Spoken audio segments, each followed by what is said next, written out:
but they are just going to be able to get a decent laning phase, hopefully not get jumped on by the Jace. And the thing that's really cool about Double AD for Liiv SANDBOX is they have Maokai and Heimerdinger. We've seen it on the Victor as well, and it just doesn't really feel that good. Doesn't feel great. Bot lane priority now turned into a nice pickup from the Dragoness.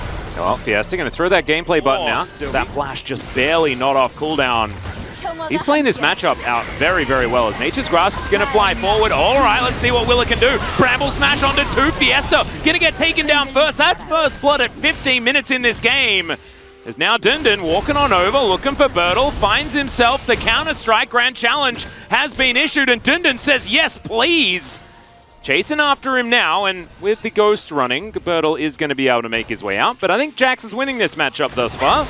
Yeah, doing a really good job. Unfortunately for Nongshim, they got caught not ready for Liiv SANDBOX, who were, regardless of those item spikes, going to contest the objective. Also, as a result, not going to be able to get the first turret blood here on Dundun, who is desperately trying. And I would have loved if Sylvie and Fiesta communicated from one piercing arrow, as Sylvie looking for his option, looking for a way in. Has an ultimate, but otherwise not too much more. And Vital just has to watch as his turret falls down. Fiesta moving forward. There's a Glacial Prison. It is going to connect, but it's only onto the Heimerdinger as the Nature's Grasp is now going to be in response. Sylvie just going to get locked down by everyone. Fiesta suffers even worse fate. And yeah, we said that Nongshim had picked. If you don't have any control of the map, really isn't too much that you can do to stop it. On the next fight, you might have a shot, as that really is all that you got right now. That is a point-blank ulti. Let's see whether they can take down Closer. Already Fiesta is almost just dead. The Jhin tries to get the work done as Karma's dead as well. Yes, they managed to get Closer, but at what cost is the question, as Dundun going to get challenged. Bertle really wants to find himself some revenge, and I think he may just get it, as Dundun does his very best to try and get out, but he's not going to be able to make it happen. And Liiv SANDBOX are going to look at Baron here at 20 minutes into the game. Coming into the night, we were talking about SANDBOX, how their adaptation in drafts have been great, and this to me is a great example. Really think that they're showcasing that what they got is very, very strong. They're able to set up a lot of these mid-game fights. Nongshim is trying to force because, again, they can't really just sit still, because even with Dundun winning inside... Because so far, I mean, the best part of the story is Dundun, as he's going to get discovered. Sylvie alongside him. This Baron buff now getting to work. Inner turret taken in the mid lane. Top side of the map has equalized, so Nongshim doesn't have to worry about that for now, but you can see the rest of Liiv SANDBOX just bearing down on this bottom lane, whilst playing a bit of 2-3 to get these things shoved forward. And if Nongshim had picked themselves up Heimerdinger and Maokai on first rotation, the game could have looked very different, really seeing the power of these picks. Right, the moment the ultimate comes down against the overwhelming poke is... Oh no. Oh dear, Envy is dead. Well, this is going to put a little bit of a dampener in what Liiv SANDBOX are trying to do. Well, either Nongshim's or Liiv SANDBOX. So I think still a 50-50.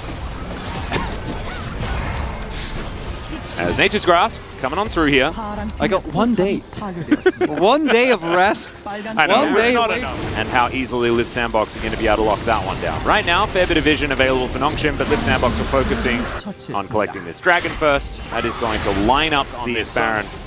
See whether Nongshim utilize their blue trinkets right now, whether they're going to wait, because right now the Baron is being taken and they have no idea what's going on. There it is. Secured basically a fair bit of ability haste in his build, so therefore was able to just utilize his ult whenever he sees fit. And then fighting quite nicely here into Bertle. As another ult, just a little bit of an R button press, and now Close is going to dive forward. Scatter the Weak comes through. Sylvie did make it out with the help of the Mikhails from Peter. Now he won't have that one up and available again. Vital in trouble, as the inhibitor does finally go down. Liiv SANDBOX just leaning on Nongshim right now, and their backs are beginning to break. As mid lane also going to get taken down, Scatter the Weak on cooldown, and Nongshim, there just aren't that many options. There aren't many things that they can do into this composition at this point in time. And I think they're just going to have to watch as their Nexus turrets fall down. Bertle even able to take the top inhibitor turret as well. Dundun, can you do anything? Can you salvage this situation? He's going to get challenged. He is not going to fall. There is one turret in the way. It's all right. Sylvie dives forward. They get some damage. Willa doesn't have very much mana. Chronicler, there is at least that. But there is one turret between Nongshim. One turret and a dream is all they have. As Liiv SANDBOX with this Baron with a billion minions and not very much of a health bar on the side of Nongshim. They should be able to barrel down and take this one. So the Nexus will be the focus and Liiv SANDBOX will walk away victorious from game number 1. Very clean, very calculated.